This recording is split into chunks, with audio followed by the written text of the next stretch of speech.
36. Peyton hooks up again with Demarius Thomas with Talib out of the game.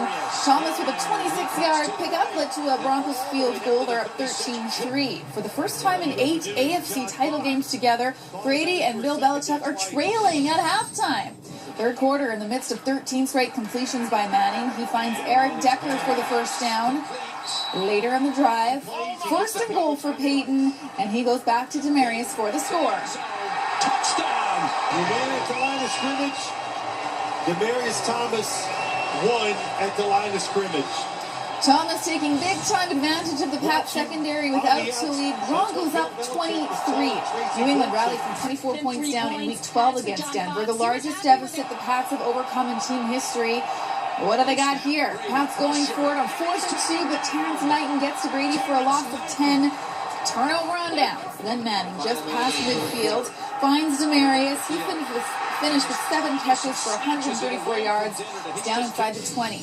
The drive continues into the fourth quarter. Third and goal. Manning looking for Julius Thomas. Can't hang on. The Broncos would kick a field goal to extend the lead to 20. Let's go back to Brady on second and goal, looking for Julian Edelman. A 7-yard strike that cuts the lead to 13. Next Broncos possession. Manning, who shoots for 400 yards, goes back to Julius Thomas. A 37-yard gain led to another field goal. Makes it 26-10 Denver. Brady with 31 career fourth quarter comebacks. Going for 32. He caps a 10-play, 80-yard drive, taking it in himself. But the Pats would fail on the 2-point conversion, so it's down by 10. Ensuing kickoff, Pats try the onside kick. Decker easily holds on. The Broncos just need to run up the final 3 minutes, and they do just that. Manning seals the game, finding Townley outside for the first down and more. The Patriots become the second team in 25 years to lose back-to-back AFC Championship games. Broncos are going to the Super Bowl. Manning becomes the first QB to throw for 400 yards versus the Pats under Bill Belichick. Manning sets a Broncos franchise record for most passing yards in a playoff game. Previous record held by John Elway with 385 in 1989. Here is... We're going to savor this one. This was a good team victory to beat a team. I mean, you could rename the AFC Championship after the Patriots. I mean, they've been here so many times, and they know how to win big games. So to beat them is a significant win. We had a great conversation. I just told him, that you've had the greatest sheer numbers wide the quarterback's ever had. All you got to do is keep me and you. And he was him today again and just had a tremendous day. They did a good job mixing the plays and, a few times, but he certainly got us a few times too. They got a good offense, and they spread the ball around pretty good. Peyton played great today, so they just made more plays than we did. I mean, we have a good football team. They got a good football team, and they certainly were the better team today. Okay, NFC Championship, 49ers, Seahawks. The Niners have been outscored 71-16 in their last 2 games at Century Field. Seattle looking for their 7th straight playoff win at home. Pick this one up in the second. 3-0 Niners. Colin Kaepernick already with 43 yards rushing in this one. From his own 32, he goes 58 yards. That led to a San Fran touchdown, 10-3 Niners at the half. Third quarter, Marshawn Lynch's longest run in the first half was just 7 yards. Different story in the third. Gets the handoff. Lynch with the first down to the 35. High step into the 30. Cuts right to the 20. Down the right sideline to the 10. Stumbles at the 5. But he's into the end zone for the touchdown. Marshawn Lynch coming up with a much-needed score for Seattle. We're tied at 10. Next 49ers possession. Kaepernick is sacked. Fumbles the football. Jonathan Goodwin, though, recovering for the Niners to maintain possession. However, take another look here. Kaepernick appears to kick the ball towards Goodwin. That would be a 10-yard penalty if it was deemed intentional, but the ruling on the field stands. The drive continues. Ensuing play, Kaepernick stepping out of the pocket, and this is pretty special here. Slings one over to Anquan Bolden for the 26-yard strike. San Fran taking the lead 17-13 after 3 quarters. Early in the fourth, Seahawks gamble and go for it on 4th. It's pretty good here, too. Wilson to Jermaine Kearse in the end zone. Seattle's first lead of the game. They're up 20-17. San Fran with the ball. Kaepernick stepping out of the pocket, scrambles, kick, a grill, forcing the fumble. It is picked up by Michael Bennett. Suddenly a great field position for the Seahawks. Ensuing drive, Kearse is stripped by Navarro Bowman, but injures his leg on the play. A warning. If you're squeamish, look away. Bowman still held on to the ball. Officials didn't see the turnover. Recovery of a loose ball in the field of play is not reviewable. Seattle still has the ball. Meanwhile, Bowman left with a reported torn ACL. Ouch.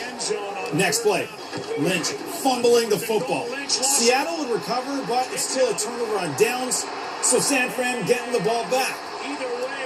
Under 8 minutes to play now. Niners down 3.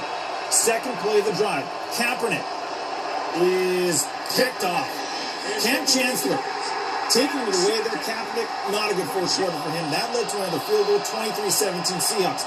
San Fran trying to get to the Super Bowl for the second straight season. Niners driving with their season on the line. Minute to go. Kaepernick hitting Michael Crabtree, first down.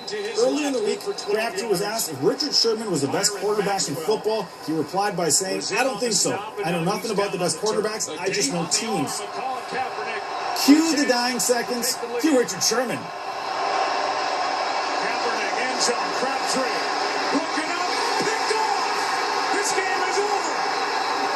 Knocked in the air. Sherman coming up with the play of the game, reaches up, knocks down the pass intended to Crabtree. After the play, Sherman giving Crabtree a tap. Crabtree showing Sherman his true feelings with the face wash.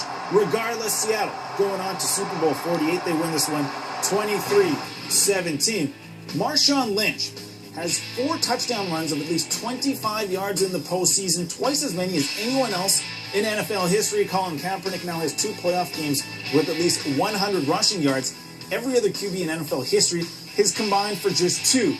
But again, the fourth quarter, not a good one, especially at the end with the interception there. Richard Sherman saying the 49ers should have known better than to throw his way. Well, I'm the best corner in the game. When you try me with a sorry receiver like Crabtree, that's the result you're going to get. Don't you ever talk about me. Who was talking about you? Crabtree, don't you open your mouth about the best. Or I'm going to shut it for you real quick. LOB, I told y'all Crabtree was mediocre.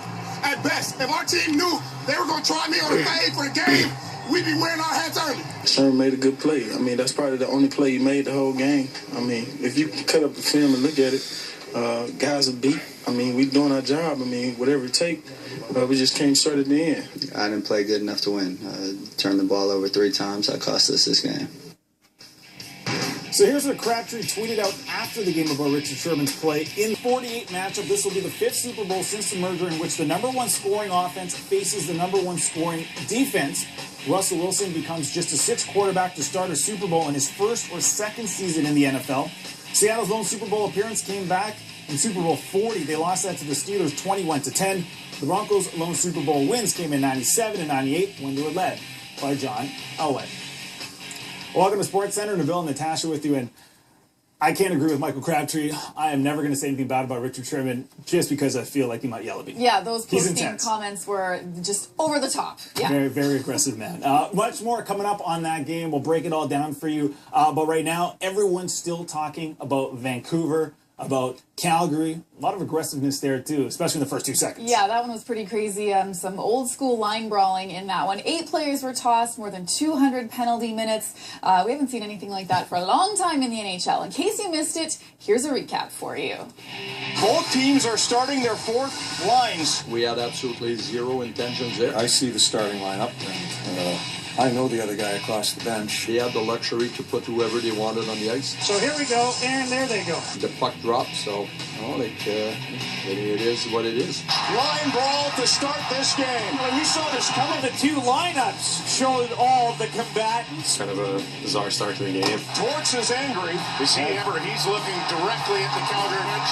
Wow, we haven't seen this in a long time. The only people not fighting on the ice are the officials and the goalies. John Tortorella is hot. John Tortorella's yelling at Bob Hartwood. And it's easy for people to say, well, put the Sedins out there and it's deflated. If you throw the Twins out there and they jump the Twins, we're in trouble. I am not going to put those type of players at risk. And Hartley's not even engaging. He's not even looking over. Now, we're 2 seconds into this hockey game. If it wasn't my first game back, maybe I would have dropped the mitts too. Some old school shenanigans. John Tortorella has gone over to the Calgary Flames hallway outside their room. That's the Canucks coach. Suddenly, lift my head, and here he was. So, I just don't understand.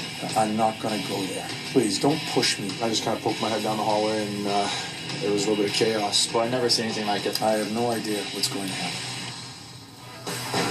All right, the numbers pretty staggering after that one. It's fun to watch. I don't know what all the extra stuff or what went into that, but it was when you saw the highlights, you were definitely caught your attention and you wanted to pay attention. So that was it was fun to watch. Like I said, probably even funner to be a part of. As coach, as a player, whatever, you care about the game and you care about your players as a coach, and if you've been slighted or you feel that way, I mean, you want to stick up for them. In the realm of hockey, I mean, you want you want people on your team to stick up for you. So I think it bodes well for camaraderie. So here's a look at the punishment Tortorella has received from the league before. 2012 wasn't a good year for him. He was fined a total of $50,000 for a couple of infractions. Playoff game in 2007, Tortorella ripped the on-ice officials after his Lightning loss to the Thrashers. So he's been in trouble before. With more on who should bear the brunt of responsibility for what happened between these two teams on Saturday night, here's Corey Warren with Mike Johnson.